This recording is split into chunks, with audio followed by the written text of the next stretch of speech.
ओम नमः शिवाय।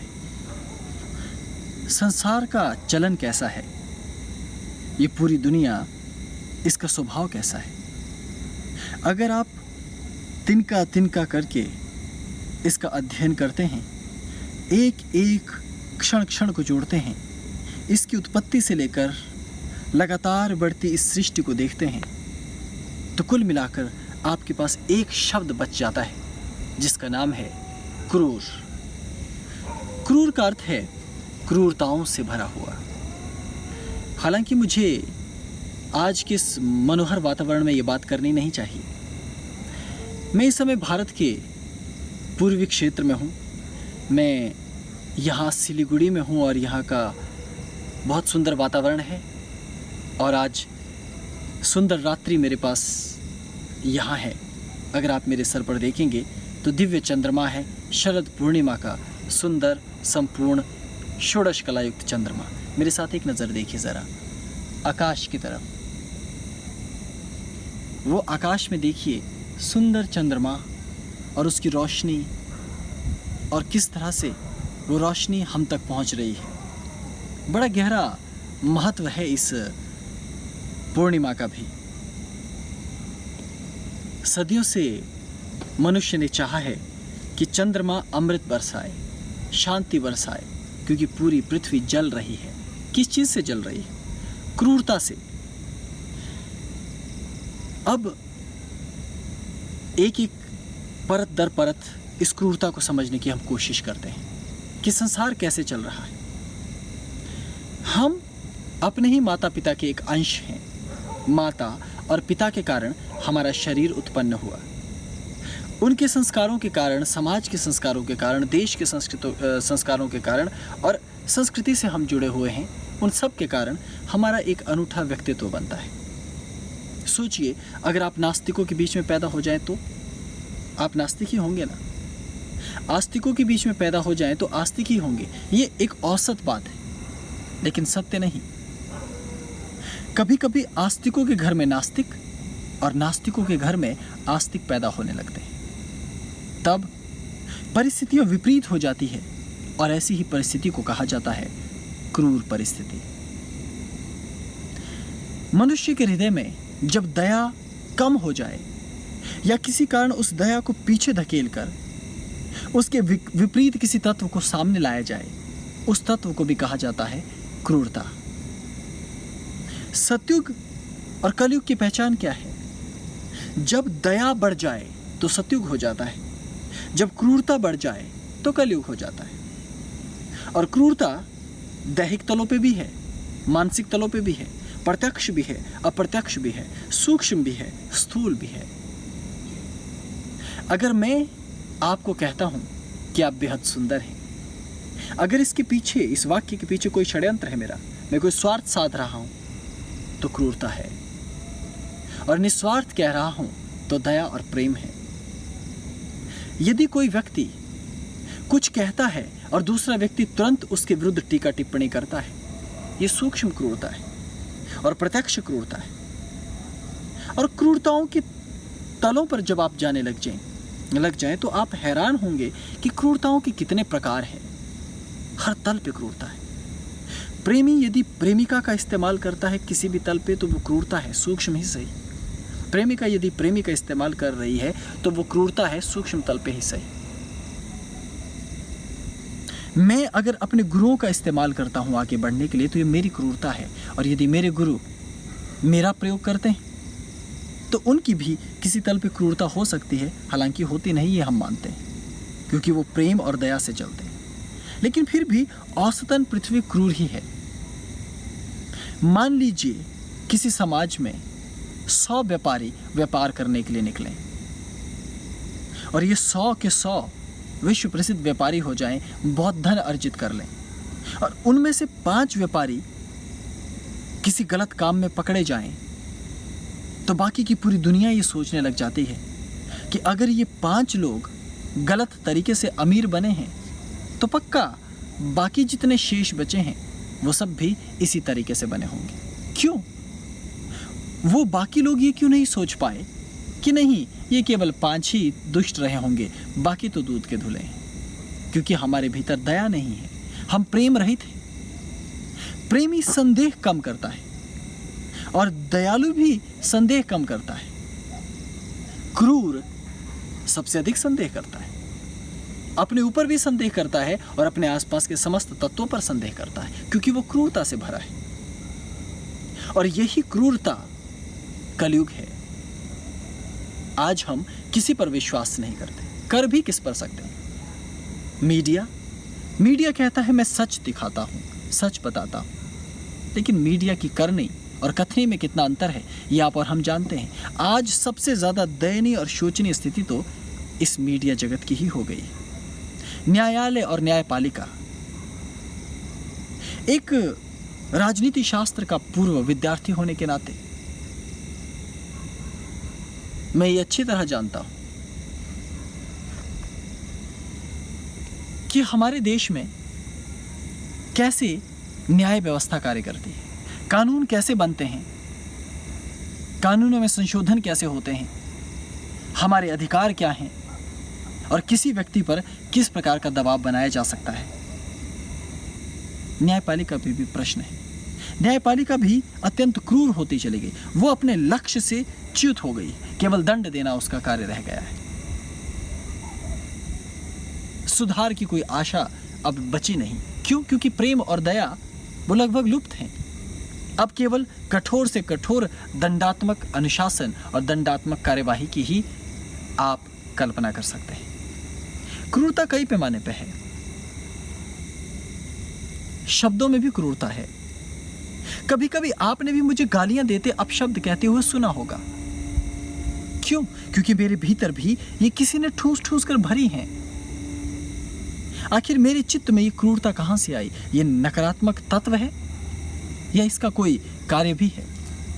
क्यों बड़े से बड़े जोगी भी विक्षिप्त अवस्था में घूमते फिरते हैं? क्यों वो भी त्योरियां चढ़ाए हुए गुस्से में बात करते हैं?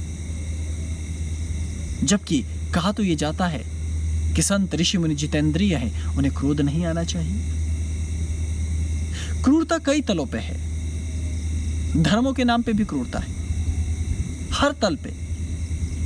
एक धर्म अगर ये कहता है कि परमात्मा एक है और उसका कोई अज्ञात स्वरूप है, तो उसके नाम पर कुछ भी ना बनाओ, तो बाकी जितने भी धर्म उसके नाम पे कुछ बनाने शुरू कर देंगे, जैसे मूर्तियां, मज़ारें, कोई स्थान, कोई चिन्ह, तो पहला धर्म वाला उस दूसरे धर्म की सारी चीज़ों को तोड़ने लग जाएगा। ये क्या है? धर्म नहीं, क्रूरता है। धर्मों के भीतर भी ये भरे पड़े। हम धर्मों में सूक्ष्म सूक्ष्म क्रूरताओं से भी भरे पड़े हैं। हम इसका आंकलन नहीं कर पाते। आपने कभी देखा कि हम गणेशोत्सव मनाते हैं, गणपति की पूजा करते हैं। भारत में तो प्रमुख त्योहार आ जाता है, हम गणपति को घर लेकर आते हैं और जब उनके विसर्जन का समय हो जाता है तो ट्रकों में लाद लाद कर भेज देते हैं और वो किसी पानी के पोखर में कितनी क्रूरता से उस प्रतिमा को फेंकते हैं। यदि आप दृश्य देख लें तो आप अपने ऊपर भी शंका करने लग जाओगे कि क्या मैं भक्ति कर रहा हूं, क्या मेरे भीतर भक्ति या प्रेम है? क्रूरता। मनुष्य के भीतर इस तरह की क्रूरताएं छिपी है कि वो अपने आप को ज्यादा ज्ञानी साबित करना चाहता। मेरे जैसे कई मूर्ख हैं इस दुनिया में, लेख लिखेंगे बड़े बड़े, चर्चाएं करेंगे बड़ी बड़ी, साबित करने की कोशिश करेंगे कि मैं ही श्रेष्ठ हूं, मेरी बुद्धि का कौशल और उसका चातुर्य देखो। मुझसे भी बड़े बड़े, आपसे भी बड़े बड़े बुद्धिमान पैदा हो चुके हैं यहाँ, तर्क देने वाले भी। वृद्धावस्थे होते होते ज्यों ज्यों मस्तिष्क के नाड़ी तंतुओं ने साथ देना छोड़ दिया ना, ये कुशाग्रता, ये तर्क भी साथ छोड़ने लग जाता है। स्थायित्व नहीं है इस तर्क के पीछे भी। ये भी परिस्थिति जन्य है, ज्ञान जन्य है। जब व्यक्ति बच्चा है, नया है, सीख रहा है, तो बड़े तर्क नहीं दे पाता। धीरे धीरे सीखता है तो खतरनाक तर्क देने लग जाता है। कौन कितना ज्यादा तर्क ढूंढता है और कौन कितना ज्यादा तर्क देना चाहता है, किसे तर्क देने की जरूरत है, वो उतना ही ज्यादा बुद्धिमान हो जाएगा। ये सब क्रूरताएं हैं। एक सैनिक सीमा पर दूसरे को मार रहा है, आप सब उसकी जय जयकार करते हैं, लेकिन यदि मैं किसी की हत्या कर दूं तो आप मेरी जय जयकार करोगे? मेरा गला घोंट दोगी। क्यों? आखिर यहां अंतर कैसे आ गया? क्यों कहीं कहीं क्रूरता आपकी दृष्टि में उत्तम है और कहीं कहीं क्रूरता उत्तम नहीं है? यही कारण है कि भारत में तरह तरह के धर्म हैं, तरह तरह के धर्म गुरु हैं, लेकिन आज तक कोई ये तथ्य समझ नहीं पाया कि क्यों सारे जगत में, सारे ब्रह्मांड में क्रूरताएं छिपी हैं। क्यों जीव मांसाहार करते हैं? जीव तो करेंगे, उनके पास सीमित क्षमताएं हैं। मनुष्य भी करता है, और मनुष्य करता ही नहीं है, करने के तर्क भी देता है, और तर्क भी एक से एक गढ़े जा सकते हैं, बनाए जा सकते हैं। किसी किताब का सहारा लेकर, किसी गुरु का सहारा लेकर, किसी संत का सहारा लेकर, किसी भगवान या किसी तथाकथित परंपरा का सहारा लेकर, क्योंकि हमें अपनी क्रूरता को नष्ट होने नहीं देना है। लेकिन क्या वास्तव में यह क्रूरता, इसका कोई कार्य है ही नहीं? क्या वास्तव में कलयुग केवल नष्ट करने के लिए उत्पन्न हुआ है? क्या वास्तव में आज का समय, जिसको प्राचीन काल से, लंबे अरसे से लोग दुत्कार रहे हैं, गालियां दे रहे हैं, क्या इस समय में अब कुछ भी होना संभव नहीं? मैं मानता हूं कि समय के साथ साथ चीजें बदलती हैं, और परिवर्तन इस सृष्टि का नियम है, और उस नियम के अनुसार आपको अपनी चेतना के साथ जुड़कर अपनी यात्रा को भी देखते रहना होता है कि आपकी यात्रा में क्या हो रहा है। अगर आपको हृदय में दर्द है, पीड़ा है, तो आपके साथ क्रूरता हुई, और यदि आप किसी को वो पीड़ा दे रहे हैं तो आप किसी के साथ क्रूरताएं कर रहे हैं। लेकिन क्या कभी ये क्रूरताएं आपके और मेरे हित में हो सकती हैं? क्या हम अपने भीतर की इन क्रूरताओं का इस्तेमाल किसी अच्छे कार्य के लिए कर सकते हैं? क्या कोई ऐसी विधि है कि क्रूरता किसी दिव्यता में बदल जाए? क्या ये संभव है? आपने देखा होगा कि आजकल रोड एक्सीडेंट हो जाते हैं।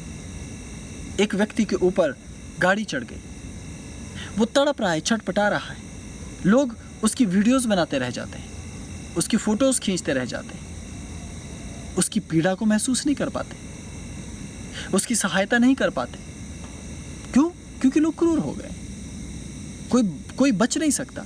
भीड़ ऐसी कि मनुष्यों के ऊपर मनुष्य चढ़ते जाते हैं, पांव के नीचे रौंदते और कुचलते हम चले जाते हैं। हमारे भीतर क्रूरताएं भर गई।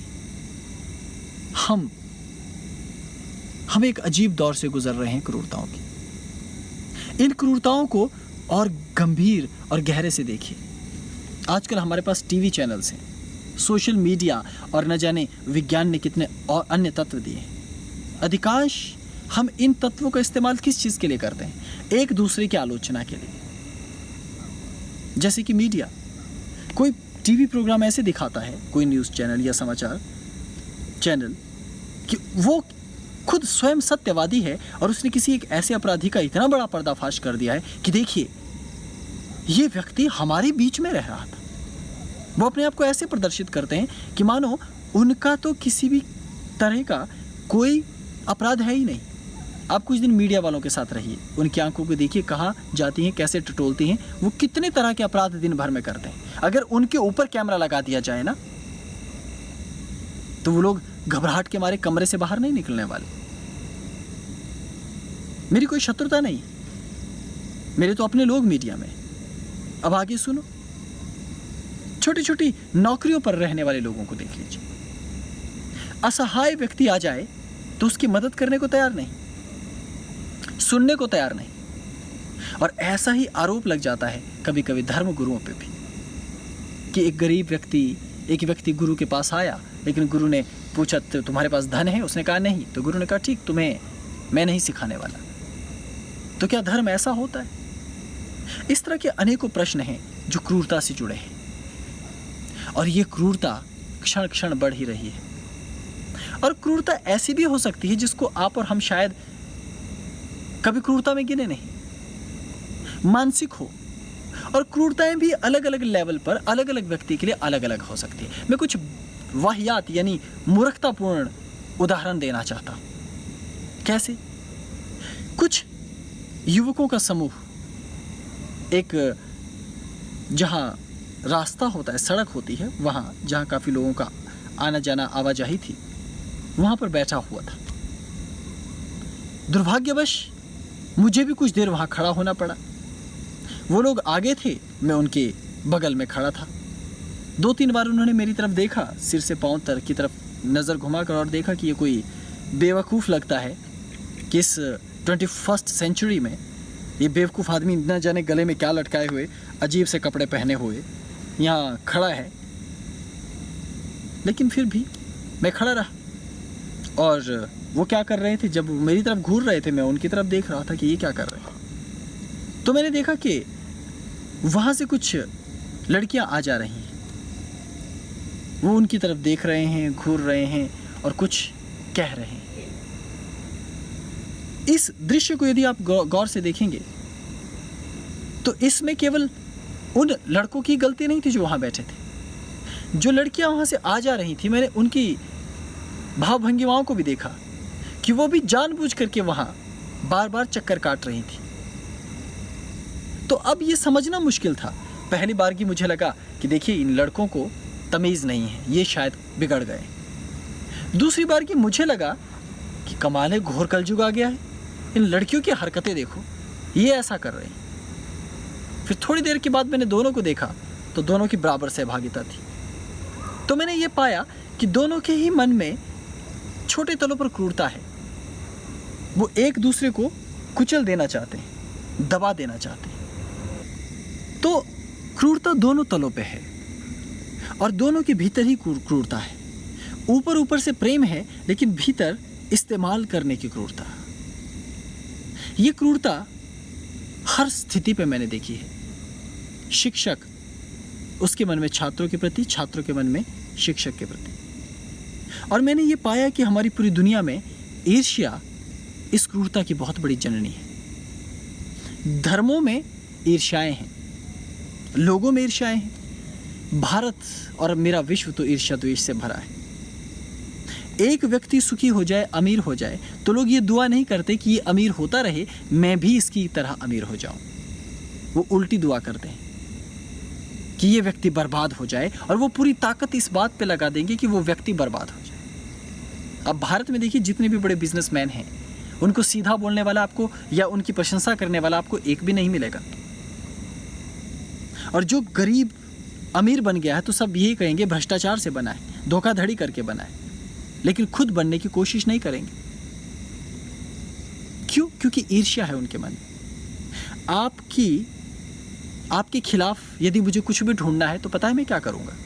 सीधे आपके पड़ोस में जाऊंगा, आपके पड़ोसी से आपके बारे में बात करूंगा, क्योंकि आपके पड़ोसी सबसे ज़्यादा आपसे ईर्ष्या और द्वेष करेंगे और वो आपके खिलाफ बोलेंगे। क्यों?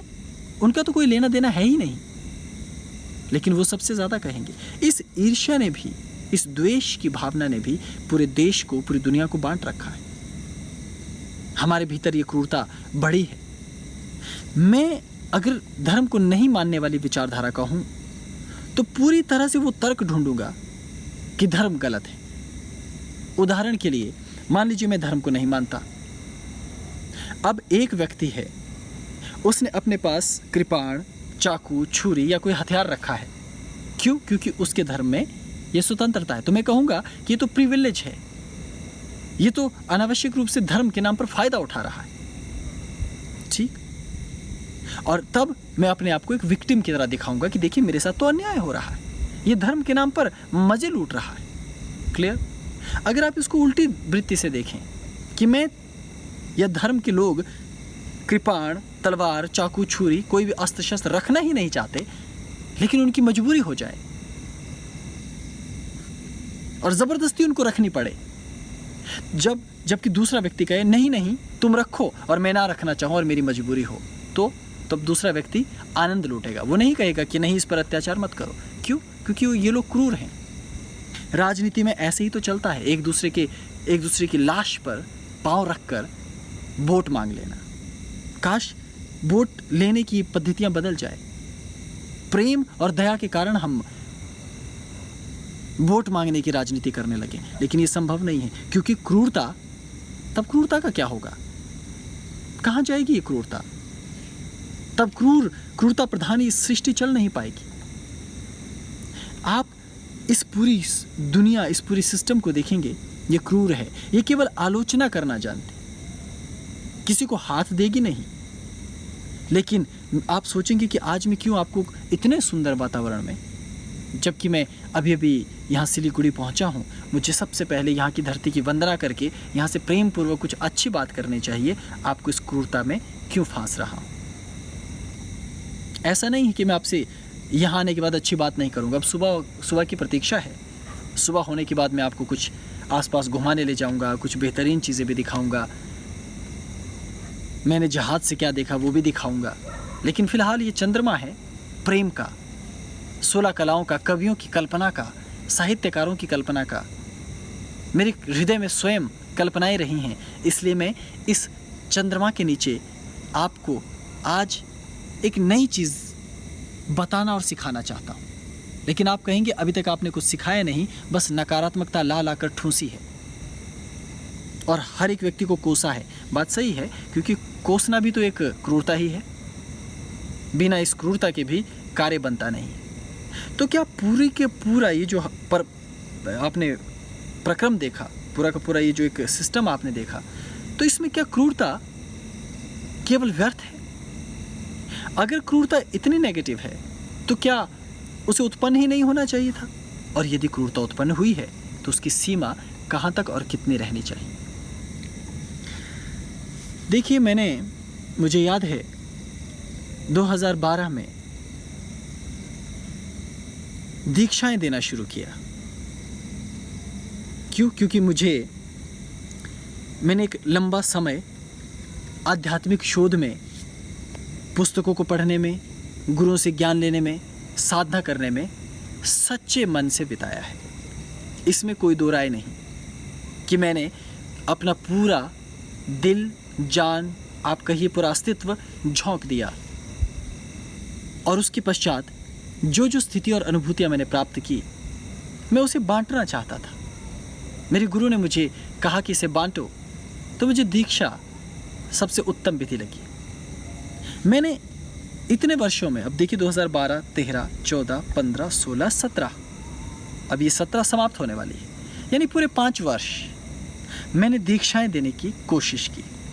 अब ये दीक्षा क्या होती है, दीक्षा का क्या कारण है, ये बहुत गहरा विज्ञान है। और ऐसा नहीं है कि इसके पीछे लॉजिक नहीं है या इसके पीछे साइंस नहीं। कभी इस पर बात होगी तो गहरे तलों पर मैं बता सकता हूँ कि इसके पीछे क्या साइंस है, क्या मान्यता है। लेकिन मैंने ये पाया कि 5 वर्षों तक मैंने बड़ी गहरी कोशिश की इन दीक्षाओं के माध्यम से अपने भैरव भैरवियों और कौलपंथ के भैरव भैरवियों, कौलांतक पीठ के भैरव भैरवियों के भीतर परिवर्तन लाने की। मैं उनके भीतर बहुत कम मात्रा में परिवर्तन ला पाया। क्यों? क्योंकि उनमें से अधिकांश वो लोग थे जो समाज से सीधे उठकर आ गए, जिनके लिए तंत्र एक रहस्यमय मायावी दुनिया थी, जहां बस एक मंत्र पढ़ा वशीकरण हो जाए, एक मंत्र पढ़ा उच्चाटन हो जाए, एक मंत्र पढ़ा दुनिया बदल जाए। वो वास्तविक तंत्र को समझना ही नहीं चाहते थे। उन्होंने कोशिश ही कभी नहीं की ये जानने की कि तंत्र में आखिर क्या चीज कोई तांत्रिक करना चाहता है, उसे करने से होगा क्या। अगर इसी तरह से वशीकरण करने से सब हो जाने लगे तो संपूर्ण पृथ्वी को बदल दिया जाएगा। तंत्र अपने भीतर से शुरू होता है, लेकिन वही जगत को प्रभावित अवश्य करता है। लेकिन करता कैसे है? मैं ये समझाना, सिखाना और बताना चाहता था, क्योंकि वो मैंने सीखा। लेकिन वो रुचि, वो पात्रता, वो विशालता उनमें थी नहीं। तो मैंने बड़ी गहनता से शोध करके ये देखा, एक एक भैरव भैरवी के पीछे पड़ रहा। अधिकांश जिनके पीछे पड़ा वो मेरे ही पीछे पड़ गए। किसी को आंख दिखाकर मैंने घूरा तो वो मेरी आंख नोचने के लिए तैयार खड़ा दिखा। किसी को मैंने 4 गालियां दी तो वो 20 गालियां मुझ पर देने को तैयार खड़ा मिला। मैंने कुछ पर आरोप लगाया, 100 ने मुझ पर लगा दिया। मैं तो एक प्रयोग धर्मा भैरव हूँ। जिस परंपरा, जिस पीठ से मैं जुड़ा हूँ, उसे समझना, जानना ही अपने आप में एक रहस्य है। तो मैंने अपने इस तमाम प्रयोग के समय में, इस समय अवधि काल में पाया कि लोगों के भीतर जो क्रूरता है, इसका सही इस्तेमाल होना चाहिए था। इस क्रूरता का रूपांतरण एक सही तरीके से होना चाहिए था, क्योंकि तंत्र, ये जो विद्या है पूरी की पूरी, ये कहीं ना कहीं भावनाओं, चक्रों, हृदयों, इन सब से जुड़ा हुआ खेल है। और वास्तव में कौलांतक पीठ का जो प्रतीक चिन्ह है नरमुंड, उस नरमुंड से जुड़ा विषय है। नरमुंड यानी मस्तिष्क, कपाल, सहस्त्रहार, कमलदल। लेकिन हमने उस क्रूरता का इस्तेमाल अपने आप को विकसित करने में नहीं किया। हमने उस क्रूरता का इस्तेमाल इस प्रकृति का, इसका दोहन शोषण, इस समाज परिवार का दोहन शोषण, अपने आसपास की चीज़ों का दोहन शोषण करने में बिताया। और ऐसे ही हमारे साथ भी हुआ। मैंने ये देखा कि मैंने अपने पास आने वाले इन 5 वर्षों में जितने भी लोग मेरे पास आए, उनको अपने पास आने के लिए एक निश्चित शर्त रख दी कि भाई देखिए, आपको इतनी धनराशि देनी ही पड़ेगी, आप चाहे कोई भी हो, और सबके साथ समानता का व्यवहार होगा। उसके पश्चात बैठने को बराबर मिलेगा, सोने को बराबर मिलेगा, खाने को बराबर मिलेगा, और एक ही तरह की दीक्षा, एक ही तरह का पूजन पाठ, एक ही पद्धति, कोई भेदभाव नहीं, और कुछ कठोर नियम इनको मानना ही होगा। तो देखा कि कुछ लोग उसको स्वीकार करते हैं, लेकिन अकारण स्वीकार कर लेते हैं, उनके पास कोई गहरा कारण नहीं है स्वीकार करने का। और कुछ लोग उसके विरोध में उतर आते हैं, और वो विरोध भी अपनी हीन भावना के कारण, अपनी असमर्थता के कारण उनका है, उनके भीतर भी पात्रता नहीं। ऐसे बहुत कम लोग मिले जो इन दोनों तत्वों के मध्य में स्थापित हुए, जो समझ पाए कि मैंने ये बीच के बैरियर्स, यानी बीच के ये अवरोधक रखे क्यों थे। क्योंकि मैंने ये पाया कि अधिकांश लोग अज्ञानी हैं। उनको अगर मैंने ये लिख दिया कि हम महाकाली की साधना करवा रहे हैं, या कर रहे हैं, या दीक्षा दे रहे हैं, तो अधिकांश वो लोग हैं जिनके लिए काली माता सिर्फ वही प्रत्यक्ष शक्ति हैं जिनकी जीभ बाहर हैं, पाँव के नीचे महादेव हैं, हाथ में पकड़े हुआ एक शस्त्र है जो प्रकट हो जाएगी और एक वरदान दे देगी, मारण, मोहन, स्तंभन, उच्चाटन, वशीकरण कर देगी, केवल इतना ही। जबकि मेरी दृष्टि में, या जो ज्ञान मैंने गुरु परंपरा से लिया, या जो कौलांतक पीठ में इसके विषय में बताया जाता है, बहुत ही रहस्यमय है, वैज्ञानिक भी है, लेकिन उसे समझने की उनके भीतर क्षमता ही नहीं। आप और हम क्रूरता के स्तर पर बहुत बुरे हैं, और हमारे भीतर क्रूरताएं ऐसी ऐसी भर गई हैं कि हम अध्यात्म के लिए अब शायद छिछले हो गए हैं। शायद हमारे पात्रों में छेद इतने ज़्यादा हैं कि उसे भर पाना असंभव हो रहा है। इसलिए इस क्रूरता का विखंडन करना होगा, या तो इस क्रूरता को बिल्कुल नष्ट करना होगा, जो संभव नहीं, क्योंकि हमारे अस्तित्व से ये जुड़ी हुई है। तो ऐसे में इस क्रूरता का रूपांतरण करना होगा, और इसीलिए अब हमें भैरवों की उस साधना पद्धति पे चलना पड़ेगा जिस साधना पद्धति को कहा जाता है क्रूर। आप कहेंगे ये मैं क्या कह रहा हूं, बड़ी अशास्त्रीय बात है। न किसी आगम में, न किसी निगम में, न किसी गुरु के मुख से हमने ये सुना। तो आखिर आप ये कौन सी साधना या कौन सी दीक्षा देने वाले हैं जिसका नाम है क्रूर?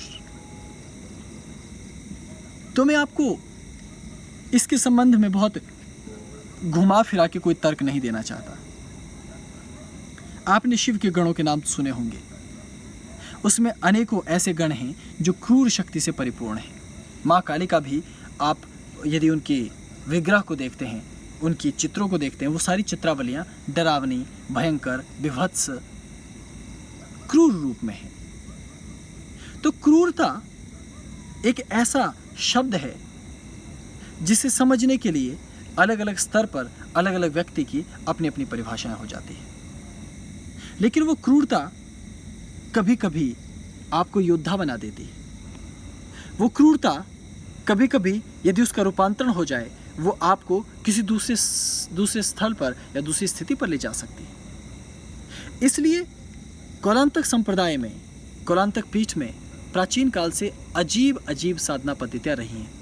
मुझे कभी कभी घबराहट भी होती है ये सब आपको बताते हुए या आपके साथ बात करते हुए, क्योंकि हमारी ये बातें हैं तो आपके और मेरे बीच, यानी भैरव भैरवियों और मेरे बीच, लेकिन आपके और हमारे बीच की बातें बहुत सारे फालतू लोग भी सुनते हैं बाहर, जिनका इन सब चीज़ों से कोई लेना देना नहीं। सोचिए कोई नास्तिक सुन रहा हो, कोई राजनीतिज्ञ सुन रहा हो, कोई मीडिया का मूर्ख सुन रहा हो, कोई पुलिस प्रशासन का व्यक्ति सुन रहा हो जिसका कोई स्तर ही नहीं अध्यात्म को जानने का।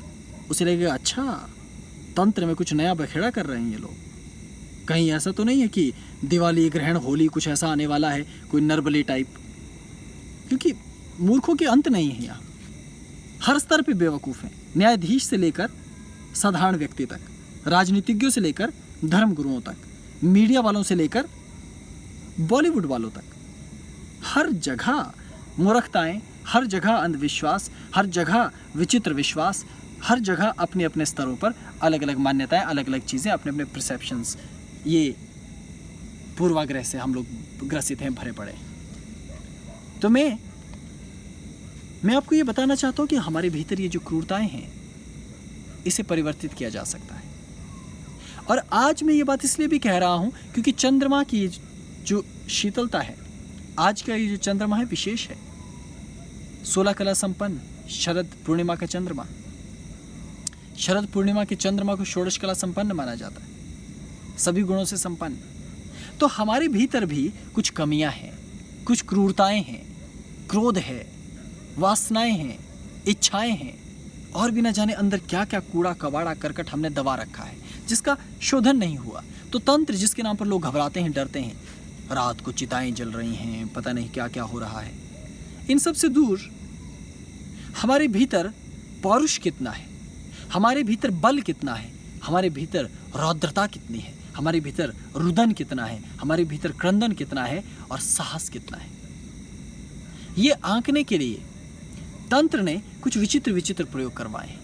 कभी नंगे पांव भगाया, कभी कहा कि नदी के जल में गर्दन तक डूब जाओ और माला जपो, और लोगों ने नया तरीका निकाला कि पानी का टैंक बना लिया, उसमें कूद गए। आजकल मॉडर्न लोग हैं तो बाथटब में लेट गए और माला भी अंदर डुबो दी और कहा गर्दन तक डूबे हैं। ऐसे नहीं चलेगा, ये धोखाधड़ी है। तंत्र के साथ भी आप अपने साथ भी कर रहे हो। तंत्र का अर्थ है अपने आप को तैयार करना, अपने आप को परिष्कृत कर लेना, अपने आप को बदल डालना। तो क्या आप इसके लिए राजी हैं? क्या धर्म में ये सब चीज़ें बाद में आई? क्या धर्म में ये सब चीज़ें विकृतियां हैं? तंत्र ने ये सब चीज़ें क्यों लाई हैं? क्या इससे कुछ होता है या ये सब केवल मूर्खतापूर्ण बातें हैं? आपने पूरी दुनिया में ऐसी ऐसी मूर्खताएं देखी होगी। कोई अपने पीठ में लोहे की चैन से मार रहा है, कोई डंडे से मार रहा है, कोई अपने आप को प्रताड़ित कर रहा है। अजीबो गरीब किस्म के नौटंकीबाज आपने देखे होंगे, कभी कभी बड़ी बड़ी आंखों वाले। तो ये क्रूरता, ये भैरव मुख, ये भयंकर मुख, ये कालाग्नि, ये रौद्र ज्वाला, ये पौरुष, ये शौर्य, ये उत्साह या ये क्रूरता, ये कहाँ से शुरू हुई है? क्या इसका कोई गहरा मनोविज्ञान है? और हम इस मनोविज्ञान को कैसे समझ सकते हैं? मनुष्य के मस्तिष्क में ऐसा क्या है कि क्रूरताओं से वो रस लेने लगता है? कभी कभी स्वयं पर क्रूरता करके, कभी कभी प्रेम के नाम पे क्रूरता करके, कभी कभी धर्म के नाम पे क्रूरता करके। तो क्या क्रूरताओं का इतिहास है और क्या क्रूरताओं से भरी साधनाओं के पीछे का रहस्य है? और क्या हम अपने साथ क्रूरता करके अपने भीतर की क्रूरताओं को नष्ट कर सकते हैं, या अपने आप को प्रेम से भरना होगा और तब ये क्रूरताएं नष्ट होंगी? क्या भैरव हो जाने के लिए क्रूर साधना में से होकर गुजरना आवश्यक है? ये बेहद महत्वपूर्ण है। मैं आपको उसके रहस्य से परिचित करवाना चाहता हूँ, थोड़ा भीतर ले जाना चाहता हूँ कि कैसे भय को, कि कैसे भय को और कैसे राग को और कैसे भावनाओं का इस्तेमाल मनोवैज्ञानिक तरीके से और रहस्यमय तरीके से तंत्र करता है, जिनको हम कहते हैं क्रूर साधना या क्रूर साधनाएं। और क्यों ऋषि मुनि गुस्सैल भी हो जाते हैं, क्यों भगवान शिव के गण अत्यंत क्रोधी हैं, क्यों वो त्रिगुणों के भीतर भी हैं और त्रिगुणों से उस पार भी हैं। और क्या ये तंत्र मंत्र धर्म ये सब नौटंकी जो भी चल रहा है ब्रह्मांड और विश्व में, क्या इससे पार वास्तव में कोई सत्ता है? अगर नहीं भी है तो जीवन की क्रूरता को ढूंढिए।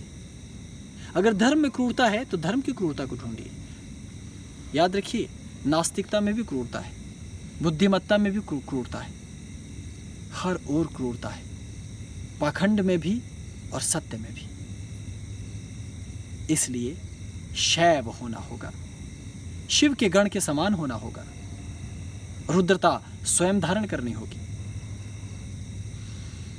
मौसम सर्दी भरा आने वाला है और ऐसे में परीक्षा कड़ी हो जाएगी। आप अपने तलों पर ढूंढिए कि क्या किया जा सकता है। मैं अपने तलों पर ढूंढने की कोशिश करता हूं कि क्या किया जा सकता है, लेकिन ये समझना ज़रूरी है कि क्रूरता है क्या, उससे मुक्ति का उपाय क्या है और क्यों तंत्र का मुखौटा क्रूर है। यदि ये समझ लिया तो तंत्र को शायद तुम धीरे धीरे समझने लग जाओ, और ये यदि समझ लिया तो शायद महादेव रुद्र को समझने लग जाओ, और शायद रुद्रता के शमन का कोई उपाय निकल आए। मैं अभी सिलीगुड़ी में यहाँ पहुँचा हूँ और यहाँ बेहद सुंदर मौसम है, सुंदर चंद्रमा। मैंने आपके साथ जी भर की बात कर ली। अब यहाँ आसपास घूमूंगा, लोगों से मिलूंगा। जो भी आपके प्रश्न मुझ तक पहुँचे हुए हैं, मेरे पास एक लंबी सूची है, उसमें से निकाल कर कुछ एक प्रश्नों के उत्तर आपको देता चला जाऊंगा। आप अपना ख्याल रखिए।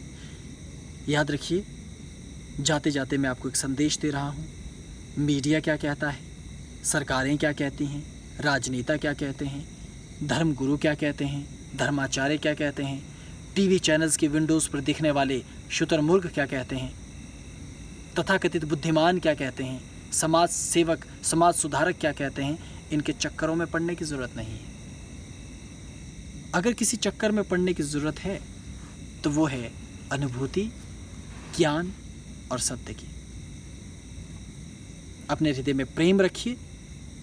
जीवन बुद्धिमत्ता और प्रेम का अद्भुत मिश्रण है, देखिएगा। मेरे प्रेम को स्वीकार कीजिए और अपनी यात्रा में यूं ही आगे बढ़ते रहिए, खोज करते रहिए, अपनी सभी इंद्रियों को सजग रखिए। मैं फिर लौटूंगा कुछ सुंदर बातों।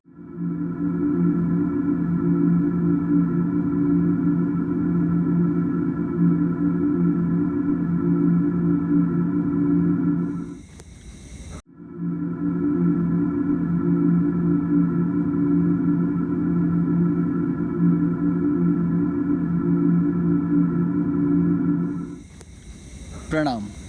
ओम नमः शिवाय। संसार का चलन कैसा है, ये पूरी दुनिया, इसका स्वभाव कैसा है, अगर आप तिनका तिनका करके इसका अध्ययन करते हैं, एक एक क्षण क्षण को जोड़ते हैं, इसकी उत्पत्ति से लेकर लगातार बढ़ती इस सृष्टि को देखते हैं, तो कुल मिलाकर आपके पास एक शब्द बच जाता है जिसका नाम है क्रूर। क्रूर का अर्थ है क्रूरताओं से भरा हुआ। हालांकि मुझे